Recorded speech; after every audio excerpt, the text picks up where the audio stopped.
शेदरबोर्ड के पीछे पीछे भाग रहे हैं। शेदरबोर्ड भाग रहे हैं, पकड़ो पकड़ो शेदरबोर्ड को। चलो चलो फार्म चलो। डंडी से जानवर, ये भाई क्या कर रहे हो तुम यार? तुम जानवरों को डंडी से क्यों मार रहे हो अजान वसीम?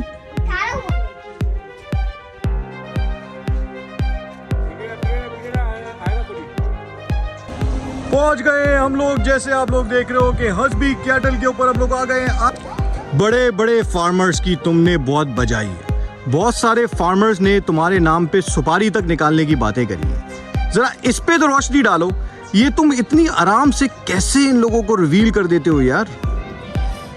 कोई ढकी छुपी बात होनी नहीं चाहिए इस फील्ड के अंदर। मतलब आपका ईमान नहीं होना चाहिए, कोई दूसरी जात आपको नहीं पाल रही सिवाय अल्लाह के। ये हम पहुंच गए खवातीन हज़रात जमील मेहमान कॉलोनी। वो कहते हैं ना कि शौकीनों की जन्नत तो यहीं से शुरू होती है। अस्सलाम वालेकुम, welcome back to my channel. आप लोग कैसे हैं? आपको तो पता होगा कुछ दिनों से मैं गायब था इस ब्लॉग के अंदर, सिर्फ एक दिन छोड़ के एक दिन मिल रहा था। आप तो आ तो नहीं रहा था मैं, वैसे बाबा बना के दे रहे थे। सॉरी उसके। आप हमेशा ब्लॉग मिलेंगे अच्छे से अच्छे। और आज हूँ मैं मूड के अंदर। पता कौन सा मूड के अंदर? कौन से मूड में? बहुत अच्छे, आपके बहुत सारे सरप्राइजेस हैं। आज मैं आपको लेकर जाऊंगा हस्बी कैटल फार्म। उधर है मेरे 3 अदर दुम्बे, उनसे भी मैं आपको मिलवाऊंगा। और साथ साथ गार्डन चाचू से भी हुआ तो उनसे भी मिलवा दूंगा। और मेरे पीछे कोई चित्र मुट्टू नहीं लगाएगा सर? आप बाबा हो सकता लगाएंगे। Alright, and welcome to our channel। and मैं अभी इस वक्त आप लोग सोच रहे होंगे कि आज इफ्तिदा ही हम लोगों ने गाड़ी से कर ली, कैसे कर ली, और ये छोटा उस्ताद हमारा ठीक हो गया है। हम लोग जो है आज जा रहे हैं खवातीन हज़रात आप लोगों के लिए ऐसी जगह पे जहाँ पे आपको बहुत मजा आने वाला है। वो कहते हैं कि शौकीनों के लिए जन्नत, paradise, a place where you guys are gonna have a lot of fun. भाई के चैनल को लाइक करना, सब्सक्राइब करना, ये बात में कंजूसी बिल्कुल भी ना करो मेरे भाई। आप लोग साथ साथ रहिए। आज मैं आप लोगों को बेशुमार बड़े मजेदार से जानवर दिखाऊंगा और बहुत ही मजा आने वाला है। अजान क्या सीन है भाई? Hasbi cattle farm, Hasbi cattle farm, here we come. ये खवातीन हज़रात जैसे आप लोग देख रहे हो कि हम लोग यहाँ पर अभी टूल प्लाजा जो है वो क्रॉस करने वाले हैं, क्योंकि हमने बोला था कि हम लोग जाएंगे फार्म के ऊपर अजान के साथ जानवर दिखाने के लिए आप लोगों को।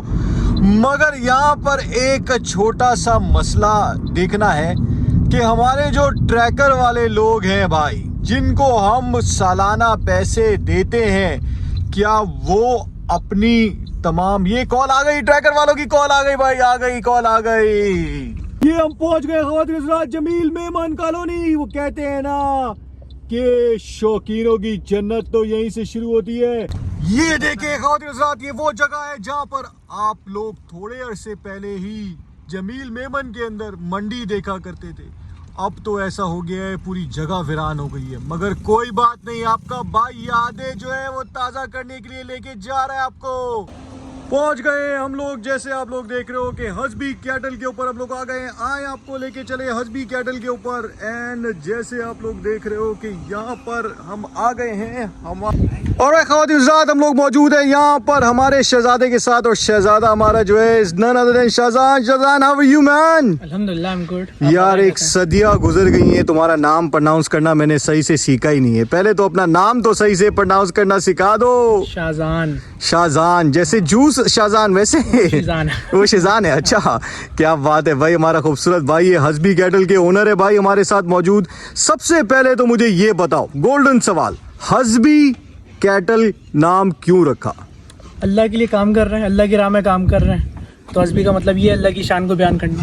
क्या बात है भाई, क्या बात है। ये शौक कब से तुम्हारे अंदर आया है यार? शौक बचपन का शौक है, अब्बू सा है, लेकिन शौक को कंटिन्यू फिर मैंने, जैसा आपको पता है कि दुबई में थे हम लोग पहले, और वहाँ से सारी चीज़ें वाइंड अप करके सिर्फ शौक की खातिर हम लोग शिफ्ट हुए कि यार ये शौक करना है। यार बचपन में ना बहुत सारे लोग कहते हैं यार बचपन से शौक, मतलब मुझे ये बताओ कि बचपन की कुछ यादें भी तो बताओ ना कि किस तरीके से कुर्बानी करते थे, क्या सेटअप होता था, किस तरीके से परचेसिंग करते थे, उस जमाने में कितने के जानवर मिलते थे, क्या सिलसिलेकार था? बचपन की यादें ये हैं कि हमेशा से ही जब से घर में कुर्बानी देखी ख्वाहिश यही थी कि बछड़ा कुर्बान करना, लेकिन हमारे हमेशा से बकरों की कुर्बानी रही है। ये हम आ गए हैं फार्म के ऊपर और हसबी कैटल पे मौजूद है अजान का सबसे पसंदीदा शौक। ये देखो भाई, ये देखो बकरों के बच्चे। अजान कौन सा वाला पसंद आ रहा है तुम्हें? ये माशाल्लाह भाई माशाल्लाह, ये देखें सबके पिंक नोज है, माशाल्लाह भाई माशाल्लाह। लेकिन ये है कि एक गोल बनाया हुआ था बछड़ा आना, तो एक दफ़ा बछड़ा डाला, पाल कर देखा, उसके बाद आहिस्ता आहिस्ता हमने करके जन अपना फार्म स्टार्ट किया। यादें यही हैं कि लालू खेत मंडी जा जाके बकरे लेकर आते थे। करीमाबाद में हमारी पहले रहाइश थी, पीछे लालू खेत मंडी लगती थी, वहाँ जाते थे, वहाँ से बकरे लेकर आते थे। एक टाइम वो भी था जब बकरा मंडी सराबगोट की अपोजिट साइड पर लगती थी, वहाँ पर बकरा मंडी लगती थी, सामने गाय मंडी लगती थी, वहाँ से हम लोग कोई 12,000 रुपये की कामूरी बकरों की जोड़ी लेकर आते थे। और शौक़ मेरा इस तरह से बढ़ा कि अब्बू मुझे बहुत सारे फार्म में आपने बहुत सारे जानवर देखे होंगे, मगर जानवरों के बीच में शुतुरमुर्ग आप लोगों ने नहीं देखा होगा। ये देखें, आपको शुतुरमुर्ग दिखाएं यहाँ पर, और ये देखें, ये हमारा शेर, ये देखें आप, ये देखें शेर को, क्या बात है, क्या इसका रोब है, क्या बात है भाई, क्या बात है। बोलते थे कि हर साल अगर तुम फर्स्ट आओगे तो एक बकरा तुम्हारे लिए लेकर आऊंगा घर पे पालने के लिए। क्या बात है, फर्स्ट आते थे और एक बकरा आता था। क्या बात है भाई, लालच दे दे के बकरे खरीदे गए उस जमाने में, दे दे के पढ़वाया गया। क्या बात है। अभी मुझे ये बताओ यार, बहुत सारे फार्मर्स हैं, बहुत सारे फार्म्स हो गए हैं, जानवर के पैसों की बात करो तो इतने पैसे कि बोलते हुए भी शर्म आती है। तो सबसे पहले मुझे ये बताओ कि यार ये जितने भी तमाम फार्मर्स हजरात हैं, जब वीडियोस आप लोग देखते हो जानवर्स की, तो लोग बोलते हैं कि यार ये पैसे फ़ोन पे बताएंगे, इतनी वो क्यों होती है लोगों की भाई बताने से? यार गुलाबी, स्लगर, ब्राह्मण, ये जानवरों को लकब दे दे के ना आवाम को जितना लूटा जा रहा है इस टाइम पे। और सेकंड चीज़, जिस फील्ड के अंदर उधार और सूद आ जाता है ना, वहाँ से जेन्युइन शौकीन दूर हो जाता है। हम लोगों के इस फील्ड का जो पर्सपेक्टिव और प्राइम गोल होना चाहिए वो ये है कि कुर्बानी वालों को फैसिलिटेट करना है। किसी भी फार्मर ने अगर अब चाहता है कि इस फील्ड में वो कामयाब हो सके, तो आपके पास ईमानदार और वफादार कुर्बानी क्लाइंट्स होने चाहिए। हम लोगों ने इन्वेस्टर्स डाल दिए हैं, और बोलना नहीं चाह रहा, लेकिन एक पैसे को दूसरे पैसे में कन्वर्ट करने के लिए वो जो है यहाँ पर आ जाते हैं कि 40 लाख रुपए की चीज़ परचेज़ करके उसको उधार में घुमा 80 लाख, 60 लाख, 1 करोड़, यानी कि जानवर की वर्थ नहीं है जिस वर्थ पे जानवर को बेचा जा रहा है। फिर सेकंड चीज़ जो है ना, यहाँ पे ईगो का सिस्टम है, जिसके अंदर ईगो है ना, वो ये कहता है कि यार मेरा जानवर जिस फार्म पे अगर वो 10 लाख रुपए का ठहरा है, मेरे पास जगह पे आके वो जानवर 1 करोड़ का हो गया, वो तब तक बेचेगा नहीं, उसको 7 साल, 8 साल, 10 साल पालता रहेगा, नाम करवाता रहेगा, और लोग जो है उस चीज़ का मजाक भी उड़ाएंगे, उधार में कुर्बानियाँ भी होंगी। तो इस सिस्टम ने इस फील्ड का सत्यानाश कर दिया। तो मैं समझता हूँ कि यहाँ पर सिर्फ और सिर्फ कुर्बानी कस्टमर्स को एंटरटेन किया जाए। और सेकंड चीज़ ये है, आपके पास mediocre customer, lower class customers लाजमी होने चाहिए, क्योंकि बुरे वक्त में पैसे वाला कस्टमर आपको नहीं बचाता, नीचे वाला कस्टमर आपको बचाता है, वो आपके साथ वफा निभाता है। तो क्या तुम्हारे पास फार्म पे ऐसे जानवर हैं जो कि ये मिडिल क्लास लोग हैं वो ख़रीद सकें? देखिए, मेरा जो सिस्टम है ना काम करने का, वो मैं पाल कर पूरा साल फिर नहीं सेल आउट करता। मैं चीज़ अगर 2 लाख रुपए की लेकर आया ना, तो 2.25 लाख रुपए हाथों हाथ ट्रेड कर दूंगा, क्योंकि पूरा साल पाल के उसमें 5 लाख डाल के मैं उस चीज़ को अगर 8 लाख रुपए की बेचूंगा ना, तो बेहतर ये है कि 2 लाख की चीज़ लेके 2.5 लाख की भी बेच दूँ, तो अगले का शौक पूरा हो जाता है। यार आप पहले बंदे हो जो एक्चुअली 2 लाख 2.5 लाख की बातें कर रहे हो। यहाँ पे तो जितने भी तमाम फार्म वाले हैं वो 10 लाख रुपए से कम की बात ही नहीं करते मेरे भाई। वसीम भाई, आपको मेरा तरीका पता है कि मैं कोशिश करता हूँ कि कम नस्ल की चीज़ लो, उसको अच्छा करके बेचो और अच्छा करके पालो। तो मेरा तरीक़ाकार ये होता है। मेरे पास ऐसी बहुत कैटेगरीज हैं जो अभी माशाल्लाह अच्छे उसमें वजूद में आ रही हैं। अगर आप उसका बिफोर देखेंगे तो आप बोलेंगे 1.5-2 लाख 2.5 लाख की चीज़ है, लेकिन अब ये है कि मार्केट के हिसाब से क्योंकि इतना ज़्यादा महंगाई हो गई है, 2-2.5 की नहीं मिलती चीज़, लेकिन तब भी कुछ ना कुछ 3-3.5 में गुजारे लायक चीज़ मिल जाती है। मगर शहजी, सॉरी मैं तुम्हें कट कर रहा हूँ, मेरा सवाल तो वहीं के वहीं खड़ा हुआ है ना यार। ये जो फार्मर्स हैं, जब पैसों की बात आती है, ये वीडियोस वगैरह तो बहुत बनवाते हैं, बहुत सारे लोग आते हैं, वीडियो बनाते हैं प्रमोशन के लिए, ये सब चीज़ें, और फिर उसके बाद जो है जब बात करी जाती है जानवर दिखाने के बाद, तो वो कहते हैं फ़ोन के ऊपर कॉल करो फिर प्राइस की बात करेंगे। अरे यार, यार इतना तो तप्पड़ होना चाहिए ना इंसान में कि बोलो भाई अगर 25 लाख रुपए की चीज है तो बोलो ना 25 लाख रुपए मांग रहा हूँ। मांगते क्यों नहीं? मेंटालिटी ये है कि हमारे जानवर का रेट आउट ना हो जाए और हमारे जानवर की वर्थ ना गिर जाए। बहुत सारे फार्मर्स जो है अपने जानवर को पब्लिसाइज नहीं करना चाह रहे होते, हालांकि अपने पेज से रेगुलर बेसिस पर उनकी वीडियोस आ रही होती हैं, लेकिन वो अब किसी की मेंटालिटी को कुछ कह नहीं सकते। लेकिन मैं समझता हूँ कि यार अगर आपकी चीज़ हक और हलाल की और हक और हलाल वाले कस्टमर को अपने बेचना है ना, तो प्राइस बताने में कोई शर्मो या नहीं होनी चाहिए। आप भले 50-60 हज़ार ऊपर मांग लो ऑनलाइन में, लेकिन सामने जब लाइव आए तो आप कम कर लो, लेकिन डिमांड रखनी चाहिए ताकि अगले बंदे को इतनी हिम्मत और हौसला हो सके कि आपके पास चल कर आए और आपसे बात करे। बिजनेस को जो बिजनेस के तौर पे लेगा वो आपको लाजमी प्राइस बताएगा, जो उसको दिखावे पे लेगा वो कभी नहीं बताएगा प्राइस। बड़ी आप लोगों ने देखे होंगे जानवर तरह तरह के, मगर आप लोगों ने कभी इस तरीके के जानवर नहीं देखे होंगे। ये देखो, कहते हैं ना, वो मेरी छोटी सी बेटी है, वो कहती है बाबा पिंक काऊ चाहिए, पिंक काऊ। सो ये देखे पिंक काऊ भाई, एक नहीं दो पिंक काऊ यहाँ पर देखने को मिलेगी आप लोगों को। ये देखें आप लोग, क्या बात है, क्या बात है। अल्लाह ताला की तरफ से हुस्न की क्या बात है। बड़े बड़े फार्मर्स की तुमने बहुत बजाई है, बहुत सारे फार्मर्स ने तुम्हारे नाम पे सुपारी तक निकालने की बातें करी है। जरा इस पे तो रोशनी डालो, ये तुम इतनी आराम से कैसे इन लोगों को रिवील कर देते हो यार? कोई ढकी छुपी बात होनी नहीं चाहिए इस फील्ड के अंदर। मतलब आपका ईमान नहीं होना चाहिए, कोई दूसरी ज़ात आपको नहीं पाल रही सिवाय अल्लाह के। अगर आप बता दोगे तो इसमें मैं नहीं समझता कि कोई मुज़ायका है। ठीक है, हर किसी के कुछ सीक्रेट फॉर्मूलाज होते हैं, आप नहीं बताओ, लेकिन बेसिक चीज़ें तो आवाम को पता होनी चाहिए। क्योंकि मेरी नीयत ये है कि लोग खुद से पालें, फार्म पे पालने के लिए बाद में दें, पहले खुद से अगर घर में स्पेस हो उसको यूटिलाइज करके अपने हाथ से पालें, तो उनको फिर पालना भी आना चाहिए। ये वो चीज़ नहीं है कि खुदा ना खास्ता कि इसके ऊपर सल्तनतें कायम है। ये काम ऐसा है कि यार हर किसी को करना चाहिए इस काम को। अगर हम लोग अपने तौर पे एज अ प्रोफेशनल फार्मर हम प्रमोट नहीं करेंगे ना, तो नीचे जो छोटा शौकीन है उसमें कभी हौसला पैदा नहीं होगा खुद से कुर्बानी का जानवर पालने का। तो बस मेरी ये नियत है। ये जितने भी तमाम फार्म वाले हैं यार, ये शौक शौक शौक शौक तो होगा, शौक तो है शौकीनों के लिए। ये सब चीज़ें कर करके आज की तारीख में आप यकीन करोगे इतने सारे लोग हैं। अभी बकरीद गुजरी है, मैंने देखा है लोग कुर्बानी नहीं कर पाए। बिल्कुल ऐसा ही है।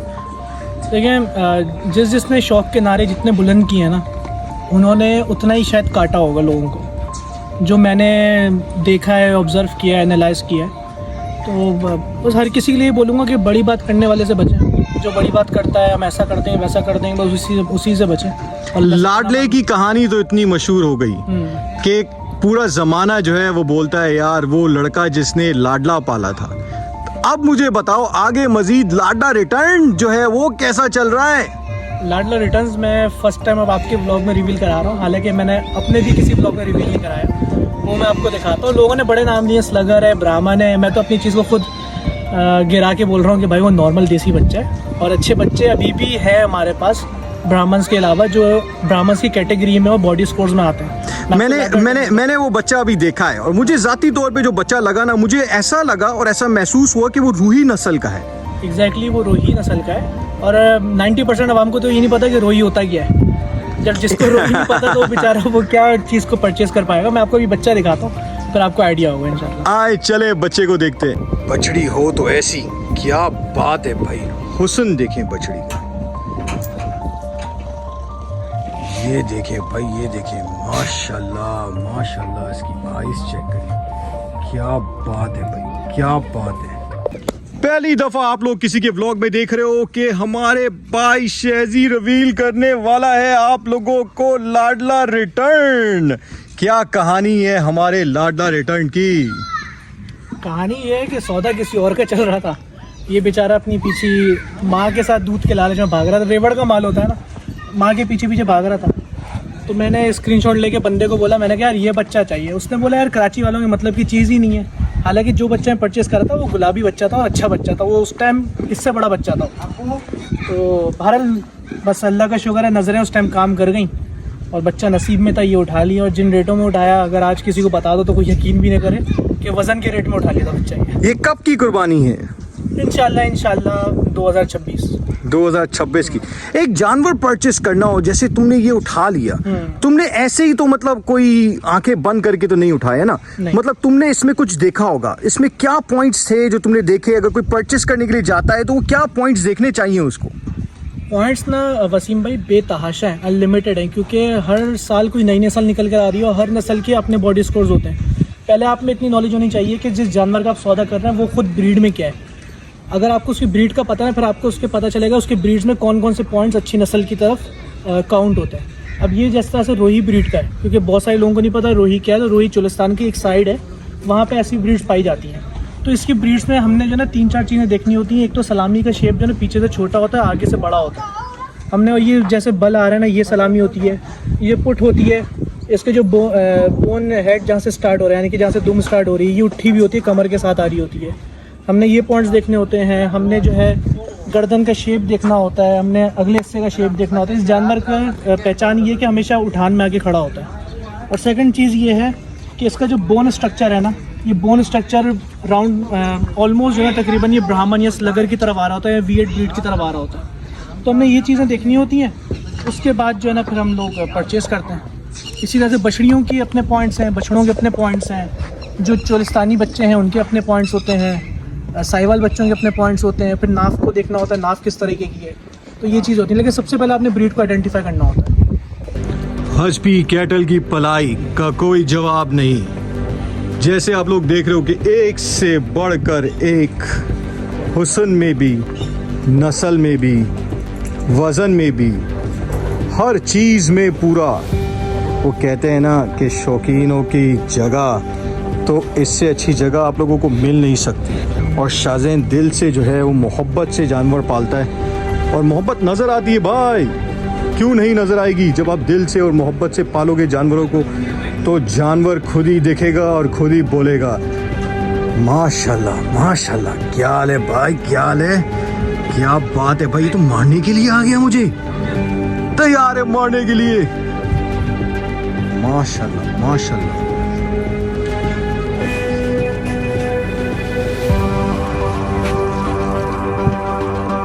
सवाल हर किसी का है, और ये सवाल मैं ज़रूर तुमसे पूछना चाह रहा था ज़ाती तौर पे, क्योंकि तुम इतने नॉलेजेबल हो माशाल्लाह से, you know everything about everything related to the cattle industry. एक आम आदमी जिसको शौक़ करना है, शौक़ ही करना है ना बेसिकली, उसने पैसे खर्च करने हैं या नहीं करने वो तो अलग बात है। मुझे ये बताओ कि क्या उसको जानवर पलवाना चाहिए या मंडी से परचेस करना चाहिए? फार्मर्स मतलब होने के नाते मत बताना, नॉर्मली बताना, आइडिया देना कि कितने की कॉस्ट पड़ती है, क्या पालना चाहिए, कितने का जानवर लेना चाहिए, ये सब बताओ। देखिए ये डिपेंड करता है कि खुद एज अ शौकीन क्या देखना चाह रहा है, क्योंकि शौक़ मंडी से लेकर तो पूरा नहीं होता। शौक़ तो तब पूरा होता है जब आप पूरा साल आते हैं, अपने जानवर के साथ बैठते हैं, फैमिली को लेकर आते हैं, उसकी प्रोग्रेस को देख रहे होते हैं, उसके साथ इमोशनली अटैच्ड होने को शौक़ कहते हैं। हम लोग 10 दिन में जैसा जैसा जानवर आता है, हम उससे बच्चे इतने ज़्यादा लग जाते हैं, कुर्बान होते टाइम रो रहे होते हैं। तो वही चीज़ जब पूरे साल में हम लोग उस चीज़ की जब लज्जत उठाएंगे ना, तब जाके शौक़ पूरा होगा। लेकिन यहाँ पर सबसे बड़ी चीज़ आती है रेंज की, कि हर बंदा 10 लाख का जानवर नहीं कुर्बान कर सकता। आजकल मिनिमम अगर किसी फार्म पे भी जाए, रूखे सूखे भी 5 लाख रुपये आपसे वो सालाना पलाई के चार्जेस लेता है, और मरे से मरे 3 लाख रुपये जानवर आएगा, 8 लाख रुपये आपको जानवर पड़ गया है। तो आप जो है ना फिर इस चीज़ को कंसिडर करें, मैं पलवा लूँ लेकिन आधा साल पलवा लूँ, मैं 4 महीने पलवा लूँ, मैं 5 महीने पलवा लूँ। देखिए मैंने जिस चीज़ को देखा, यहाँ पर नीयत बहुत डिपेंड करती है। अगर आपने एक दफ़ा जानवर लेके पालना शुरू कर दिया ना, और आपने 4 महीने पलवा लिया, तो आप नेक्स्ट डेफिनेटली 8 महीने 10 महीने पलवाएंगे। और आपको आइडिया होगा कि जानवर को पालने के बाद आपके अपनी रोज़ी में, रोज़गार में कितनी बरकत हुई है। क्योंकि अल्लाह पाक ना बेज़ुबान का ख़र्चा अलग से खुद निकलवाता है। उसके लिए आपको टेंशन नहीं लेनी पड़ती कि यार मुझे जो है महीना 50,000 देना पड़ेगा या 40,000 देना पड़ेगा। उसके नसीब का आपको भी मिलेगा, उसके नसीब का वो भी खाएगा। सिर्फ हिम्मत करने की बात है, क्योंकि हम लोग दुनियावी ख्वाहिशात के लिए कमेटियाँ भी डालते हैं। हम लोग जो ना अच्छी गाड़ी परचेस करने के लिए 3-3, 4-4 साल तक कुर्बानियाँ देंगे, 2 रोटी की जगह 1 वक्त की रोटी खाएंगे। क्यों? क्योंकि दुनियावी ख्वाहिश पूरी हो जाए। तो ये अल्लाह की राह में करने वाला शौक़ है। इसके लिए सिर्फ हिम्मत चाहिए और नीयत चाहिए, पैसा खुद आएगा और जानवर भी अच्छे से अच्छे कुर्बान होगा। तो एक पैसे बताओ कि कितना होना चाहिए इंसान को एक जानवर पलवाने के लिए? यार जानवर एटलीस्ट 6 लाख रुपए उसके पास होने चाहिए। अजान भैया भूख लग रही है? लग रही है। ओह माय गॉड, फार्म से होके आ गए, इतने सारे जानवर देख लिए, भूख लग रही है, क्या खाने का मूड हो रहा है? कढ़ाई आके ही नहीं दे रही है तुम्हारी। आधे घंटे बाद, आधा घंटा और आधा घंटा किचन वेटर आ रहा क्या कह रहे हो? मैं वेटर आ गया आपकी आपको कड़ी खिलाता हूँ। मामू को वेटर बनाना चाह रहे हो? क्यों भाई? ये अजान का खाना आ गया है, जैसे आप लोग देख रहे हो। ये अजान के लिए बलोची टिक्का है, और बलोची टिक्का कहाँ है? इसमें छुपा हुआ है कहीं ना कहीं। और साथ में इसने ऑर्डर करी है मेरे ख्याल से कोई ना कोई हांडी, और साथ में उस्मानिया रेस्टोरेंट के ऊपर आप लोग देखोगे सबसे अच्छा ये कचूम और सैलेड। तो लाइक करें, शेयर करें, सब्सक्राइब करें, बेल